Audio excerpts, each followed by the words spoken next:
Oke, ini pertanyaan berikutnya nih Pak Jas. Dari Ibu Hayati di Jombang, bagaimana supaya anak kita mau mengikuti perintah orang tua? Misalnya ketika dilarang main api, dia malah main padahal sudah pernah terbakar dan saya juga sudah menjelaskan bahwa itu bahaya. Dari satu hal yang tidak saya setuju adalah membebaskan anak sebebas-bebasnya. Itu kan ada pendidikan yang begitu ya. Terserah anak mau ngapain, dia masih anak-anak. Itu eksploratif. Menurut saya tidak. Jadi ketika dia membahayakan diri dan orang lain, itu harus ada tegas. Jadi pendidikan tidak kasih sayang itu bukan berarti membebaskan semuanya, tetapi ada ketegasan.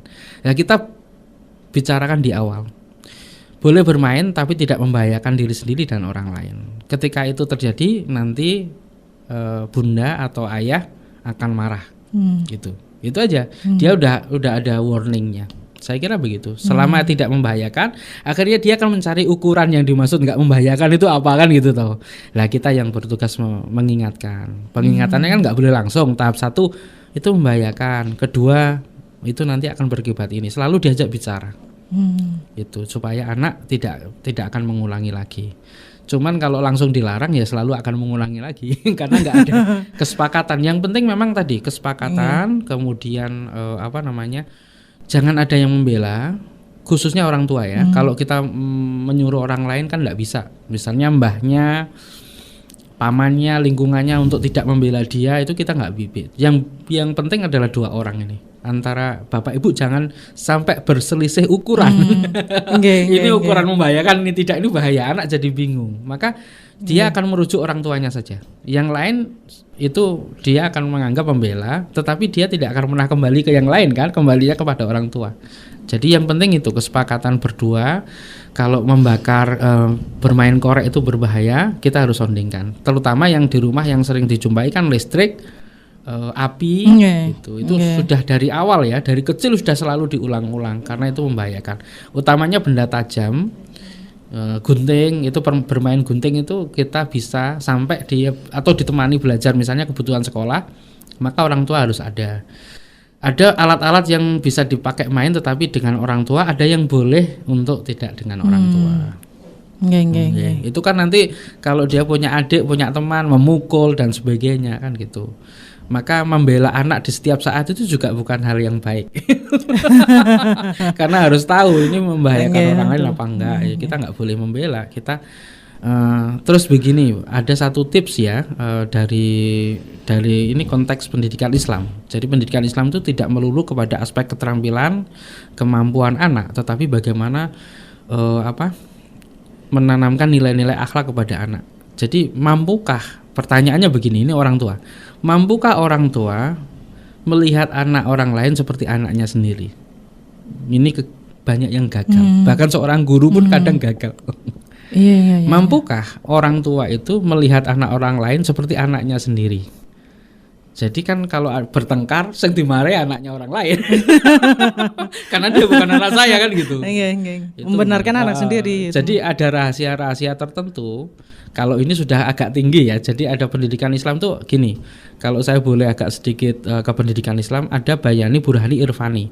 Bayani, burhani itu adalah tahap empiris, artinya yang bisa dilihat oleh mata. Tetapi ada irfani, ini adalah khasiat doa-doa, barokah dan macam-macam. Itu pendidikan Islam ada di situ. Salah satunya barokah orang tua itu adalah bagaimana dia mampu berkasih sayang kepada anaknya orang lain seperti anaknya dirinya, anaknya sendiri ya. Itu jadi penting. Kenapa? Karena anak ketika bertemu dengan anak-anak orang lain pasti akan jadi pertengkaran dan dia tidak membenci, tapi dia memberi edukasi, itu penting, Bu. Karena kalau biasanya kan iya memang dia tuh anaknya nakal loh. Ya kita anaknya orang lain dinakal-nakalkan kan nanti kembali ke anak kita. Jadi enggak boleh. Ketika ada pertengkaran ya kita mengedukasi semampu kita ya. Kalau syukur-syukur mampu berkomunikasi dengan orang tuanya. Itu jarang loh orang tua yang begitu itu. Anak sudah terluka terus dia tetap sabar, kan enggak mesti langsung tak tuntut di polisi. Ini artinya tadi belum selesai. Orang tua pun makanya sulit ya. Maka kita tinggal tergantunglah orang tua itu, anak kita mau gimana. Maukah anak kita biasa-biasa saja atau punya prestasi atau anak baik-baik saja. Jadi kalau dalam Islam anak soleh itu standar minimal loh. Ini perlu saya sampaikan. Anak soleh standar minimal. Anak soleh itu standar Standar minimal. okay. Selebihnya apa? Anak soleh yang berprestasi. Oh, okay. Gitu. Jadi bukan tujuan akhir. Anak soleh itu bukan tujuan akhir. Anak soleh itu tujuan minimal. Selebihnya harus anak-anak soleh yang bermanfaat kan untuk lingkungan, untuk agamanya, negaranya itu. Tapi kan soleh duluan, Pak. Iya, makanya targetnya kan minimal soleh. Nah ini untuk menjadi anak soleh kan tadi berat. Ternyata orang tuanya juga harus soleh dulu.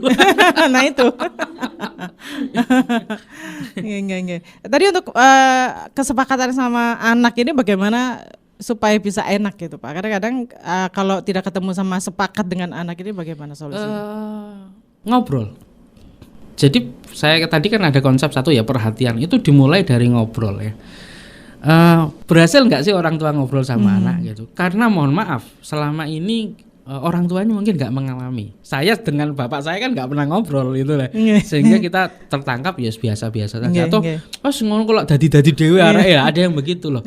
Anak ketika dia kemudian mohon maaf tidak mendapat sentuhan orang tua dengan baik kok kemudian anaknya dianggap berhasil oleh orang lain. Ya itu mungkin berkat doa mbah-mbah lah.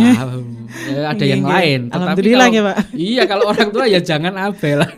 Nah untuk itu kan ngobrol yang penting bagaimana mampu berkomunikasi. Ketika anak sudah mampu bercerita dengan kita terhadap kesulitannya, itu gampang untuk kita beri pengertian. Gitu.